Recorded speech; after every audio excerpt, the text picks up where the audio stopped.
Hello.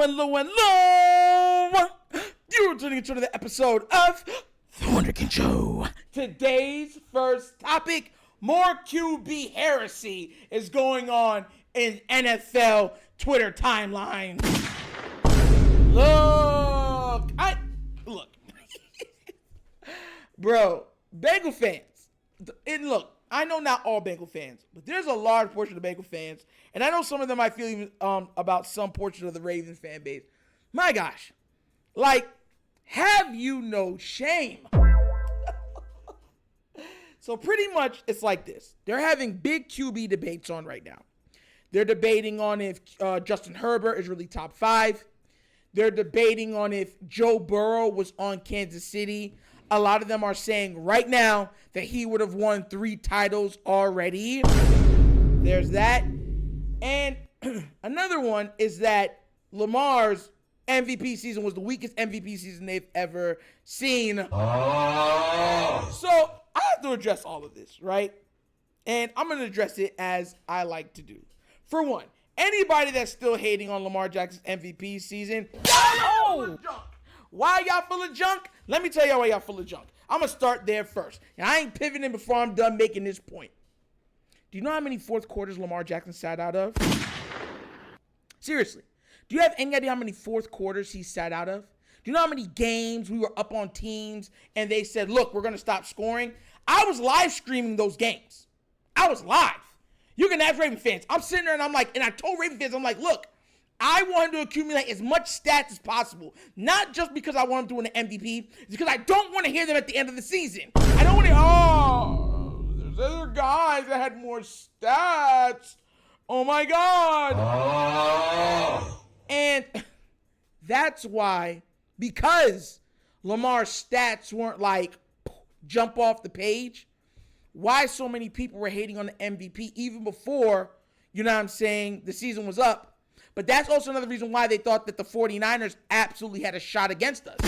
That's why. If y'all remember, people were like, oh, all they have is Lamar Jackson, and it's not like he's blowing people away. And finally, they said, okay, guys, y'all allowed to blow people out. Go ahead. And they blew out the 49ers, and then they blew out Miami. Lamar was sitting out fourth quarters for at least 4 or 5 games last season. They were running out clock from third quarter for like at least 6 of the games. Listen, and that's what I'm saying. Lamar's not a stat merchant. He's not trying to milk and trying to get as much stats as possible. There's been games where Lamar's could have thrown for 8 or 9 touchdowns. Look at what he did versus Miami. Think about it. He could have thrown for 8 or 9 touchdowns that game. Sit on the bench. Or let's run out the clock. Or let's not go for record-breaking anything. Like, they don't believe in doing that. So you guys strictly going to stats, y'all is lying. Because if we're just going by stats, then why do y'all hate Dak so much? Make it make sense. Make it make sense. How are y'all going to say Lamar, y'all don't like, even though Lamar had his stats was up there, right? How y'all going to hate on Lamar saying, oh, he don't got enough, but Dak has more than almost anything? If you take the last 50 games, Dak's stats are almost identical to Patrick Mahomes. That's fact. You can go check it if you don't believe me. Where's all the Dak love then if you love stats? The problem is y'all are trying to move the goalpost again. You're mad that your guy couldn't get MVP.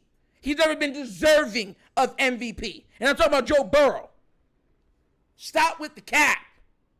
He's never been considered the best player in the league, much less the top 2, top 3 in the league. Never. Now that we're there was something else that they were saying. They were trying to relate, saying that Kansas City's stacked, which, look, guys, Kansas City is stacked. The next video I'm going to make later on tonight is about how stacked and how well Kansas City is set up for the foreseeable future. But how that if Joe Burrow was on that team, Joe Burrow would already have 3 championships. And look, I get it. Joe Burrow with Tyreek Hill and Travis Kelce might have been something nice. I could say the same thing with Lamar. But here's the thing. Joe Burrow is not Patrick Mahomes. He cannot make the throws like Patrick Mahomes. He cannot extend plays like Patrick Mahomes. So it's one of those things where it's like, yeah, he'd be good, but he wouldn't be Patrick Mahomes good. Patrick Mahomes is a large, and look, I always do everything with context. Patrick Mahomes is a large reason why they're winning these titles. But make no mistake about it, I understand some of the vitriol that Bengal fans are trying to say because he came into an amazing situation. Patrick Mahomes' first 3 or 4 seasons, he had a top 2 O-line. He had Travis Kelce and Tyreek Hill in their absolute prime. He had a hungry, focused Andy Reid. He had it all. Legit had it all. So I get where they're saying, well, if someone else stepped into that situation, they'd win too if they're a high caliber. But Joe Burrow is not Lamar or he's not Patrick. The only other quarterback that I think I could step in and win immediately with Kansas City would be Lamar. That's it. In his early days with Tyreek, oh my God, could you imagine Tyreek Hill and Lamar Jackson on the same field? Oh. We're not even going to think about all the stats Travis would put up because you know how good Lamar is with tight ends. Like, bro, it would be pandemonium. And with Andy Reid's creativity, but come on now, bro. I keep trying to tell people, Burrow is not, he's not Lamar, and he sure as heck is not Patrick. Lamar and Patrick are up here. All the other quarterbacks are down here. This notion that because Joe Burrow made the Super Bowl and that's what makes it great, then why do y'all not hold Jalen Hurts to that same level? Jalen Hurts, and do not say, oh my God, he didn't do much. He had one of the greatest Super Bowl performances we've ever seen. Go look at the numbers since y'all love statistics so much. That's called facts. His defense just couldn't get a stop. He had 1 turnover that entire game.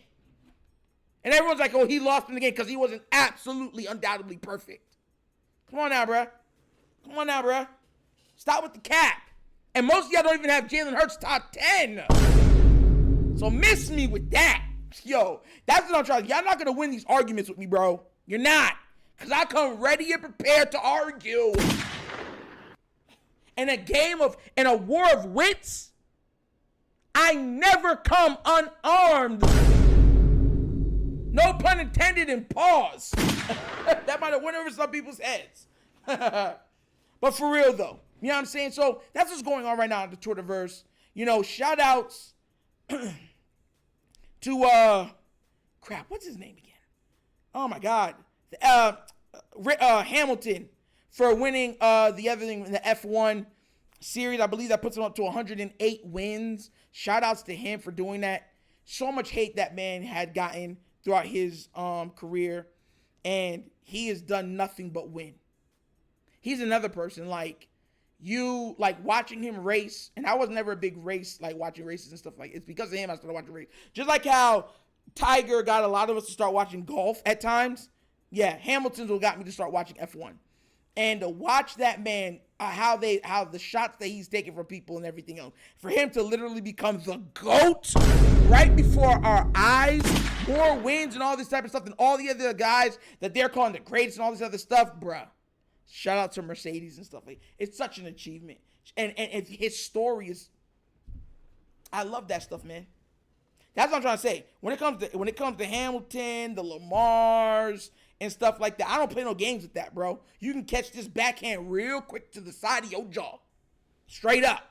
Just being real. I love these success stories. I love them, man. But what do you guys think? What do you guys think? Do you think if Joe Burrow went on the Kansas City Chiefs, he had already got a Super Bowl?